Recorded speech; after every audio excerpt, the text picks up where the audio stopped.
La 4e de couverture revisitée par son auteur et des lecteurs de Cultura. Aujourd'hui, Le Roi Chocolat de Thierry Montoriol. Victor, journaliste, part en Amérique latine en 1910 inaugurer un opéra.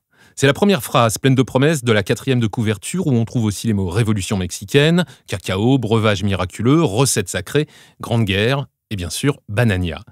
Thierry Montoriol, quelle serait votre version instantanée ? Prendre une cuillère, bien mélanger le tout, agiter et lire.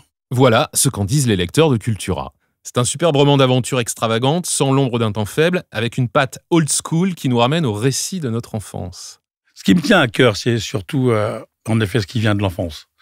Et en effet, ça tient au récit. Les enfants aiment qu'on leur raconte des histoires. Ça, c'est pas nouveau. Je n'ai pas à chercher très très loin. J'avais envie d'en raconter une comme tous les journalistes ont toujours eu envie, un jour démangé par une plume, qui n'est pas seulement dans les kiosques, mais aussi dans les librairies, d'écrire une histoire. J'ai trouvé celle-là. Derrière le souffle romanesque se niche une histoire totalement véridique. La naissance et la popularisation de la marque Banania. Une histoire vraie, qui est aussi une histoire de famille. C'est bien là ma chance. C'est que ce personnage de fiction n'en est pas un.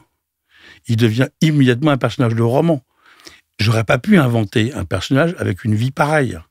Je ne suis pas inspiré par un personnage que je crée.